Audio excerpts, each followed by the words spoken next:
You ever feel like you're stuck in a season of just loss and it's never going to end? Well, today we're diving into a story that asks a really powerful question. Can a life that feels like it's been sown in tears actually produce a harvest of joy? It's this incredible story about how one woman's crushing grief amazingly planted the seeds for a legacy that would literally change the world. So this is the big question, right? It's at the absolute heart of our story today. It's a question a woman named Naomi must have asked herself over and over in her darkest moments. And it's a question for us too.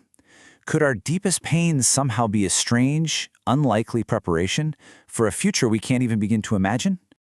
Okay, so to really get the scale of Naomi's comeback, we have to start at rock bottom. Her story kicks off in a place called Bethlehem, which, get this, ironically means house of bread. And for a while, Naomi's life was every bit as full as the name of her town. I mean, she had it all, everything that defined a good, happy life in that culture. She had a husband, Elimelech, 2 sons, Mahlon and Chilion. She had her community, her home, a future. But all that fullness, it was about to be just emptied out, piece by painful piece. And then it just all falls apart. I mean, with staggering speed. A famine hits the house of bread, forcing them to flee to a foreign country, Moab. And there, tragedy strikes, hard. First, her husband dies. Then, a few years later, both of her sons die. In the span of about a decade, Naomi is left a widow, childless, and an outsider in a foreign land. Absolutely everything is gone.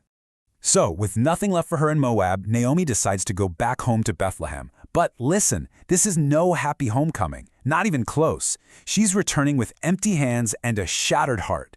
She's basically a shadow of the woman who left all those years ago. And when she gets there, her old friends and neighbors barely recognize her. Her response is it's heartbreaking. She tells them, "Don't even call me by my name anymore." She's totally redefining her identity, not by who she was, but by the raw bitterness of her suffering.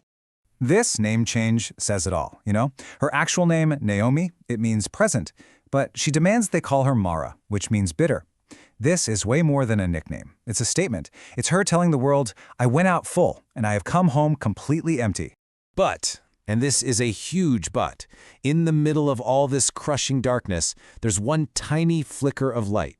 Her daughter-in-law from Moab, Ruth, she just refuses to leave. She makes this famous declaration, "Where you go, I will go, your people will be my people, and your God my God." And that incredible act of loyalty, that's the first little seed of a whole new future. So how does this story even begin to turn around? Well, it's not with some huge, flashy miracle. No, the seeds of hope are sown in these small, quiet, faithful actions.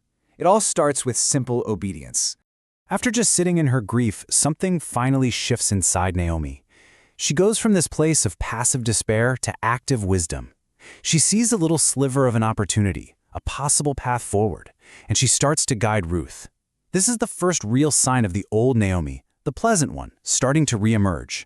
And her plan, it's really practical, but it's also totally rooted in faith in their cultural laws.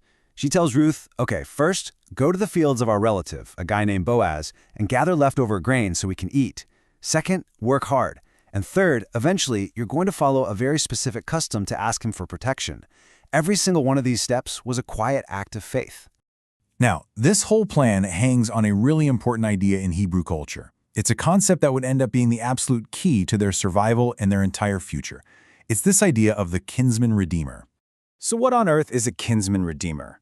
Basically, it was this amazing provision in their law where a male relative had the right and the responsibility to step in and rescue family members who were in trouble, to redeem them from debt, poverty, or even from their family line dying out. And this is the crucial part. It included marrying a widow who had no children to give her an heir and keep the family name alive. It was like this incredible safety net woven right into their society, a beautiful picture of rescue. And Boaz, turns out, he's a man of incredible character. He sees Ruth's loyalty to Naomi, he sees her working hard in his fields, and he's moved by it. He steps up, he agrees to do the right thing, to be their kinsman redeemer. He marries Ruth, and just like that, he ensures that Naomi's family line won't just disappear. And the result of all this faithfulness? A baby is born. Just try to imagine this moment for Naomi. The woman who came back to town empty and calling herself bitter is now holding her own grandson. The women of the town are celebrating with her, saying things like, "He's going to be a restorer of life for you." Her very name, Naomi, pleasant, has been restored to her. Her arms, that were so achingly empty, are now full again. But wait, the story doesn't stop there. Not by a long shot. What seems like this deeply personal, beautiful story about one family's restoration is about to explode into something with massive, history-changing significance. This is where we see the true scale of the harvest that was sown in Naomi's tears. That baby boy, the one Naomi is holding, his name is Obed. And yes, he represents the restoration of her family and the end of her bitterness. But he's also a critical link in a much, much bigger chain. And just look at this lineage. It's wild. Obed becomes the father of Jesse. And Jesse, he becomes the father of David, the greatest king in Israel's history. This family line, which was literally rescued from the brink of extinction, becomes the royal line of Israel, a line that Christians believe leads directly to the Messiah, Jesus Christ. I mean, think about that for a second. Out of Naomi's absolute total emptiness came the lineage of a king, and ultimately, a savior. At the end of the day, the ultimate takeaway is just, wow. Naomi's journey, her small, faithful steps when everything was dark, her wise counsel to Ruth, all of it had ripples far, far beyond what she could have ever seen. Her life, once defined by bitterness, became a source of incredible hope for an entire nation. And that brings us right back to where we started. Naomi's journey from tears to triumph really suggests that even in our most bitter seasons, seeds of a much greater purpose might be getting sown. It leaves us with this one last thought. What unexpected harvest, for you or for generations to come, might your own present hardships be watering right now?